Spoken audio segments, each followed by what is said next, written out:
Just remind us behind all of this why Alibaba is so acquisitive. Well, I can't answer that, Matt. But I think it is worth noting how acquisitive Alibaba is. Why they're taking an online retailer with a big shipping business that's off balance sheet and then buying an offline retailer. To me, it doesn't seem to make a great deal of sense. It does seem that they try things. Amazon's trying a few retail stores. Yeah. Now Alibaba goes in. But I think one of the things to pay attention to is the volume of deals. I'm usually the guy who's saying pay attention to one little thing at a time, and certainly do that. But they have done so many deals. We went through today, what did I figure, 98 acquisitions announced in the last 5 years. 98. Wow. They have spent, I tweeted this out to it, $42 billion at Corey TV. You can find me on Twitter. But $42 billion to do 98 deals. If you look at this chart, hence the chart. In fact, if you click on the yellow line there in your computer, it'll illuminate a little better so the viewers can see it. Maybe. A little better.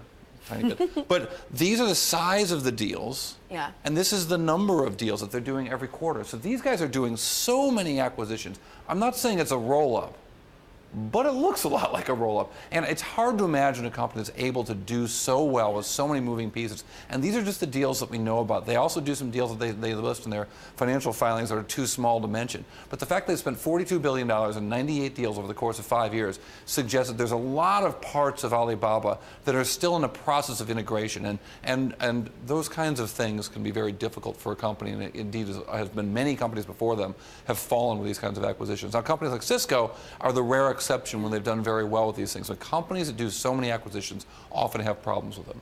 Let's get an Asian take now, because we can go out to Bloomberg Managing Editor of Asia Technology, Peter Elstrom, joining us live from Tokyo. Can you reason with us why they are splashing so much cash, particularly in the offline world? Sure. Well, I can explain as much as I know about that. Yes, they have been very acquisitive. They've been trying a lot of different kinds of deals in video, in games, in all sorts of different areas, and in offline retail.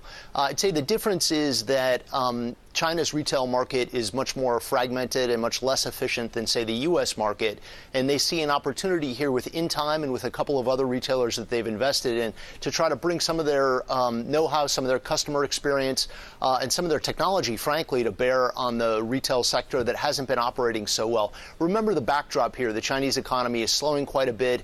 The Chinese government is trying to shift from an export-driven economy to more of a consumer-driven economy. So there's an appetite here for trying to cater more to consumers and give them more of the kind of choices that you would have in, say, the U.S. Retail space. Yeah, Corey, I love that line, first deal of 2017. It's the 10th of January. They've already spent $2 billion in acquisitions. I mean, that tells the story right there. And what does it tell us about the aspirations, of course, because we are still having this element that you are seeing Amazon dabble with it, Rent the Runway dabble with it, but what does it mean Alibaba wants to become? Who are they disrupting within the Chinese retail area? Well, I think what Alibaba is looking at is they could be a company like Amazon that develops an idea, throws it against the wall, see if it sticks, and moves on if it doesn't.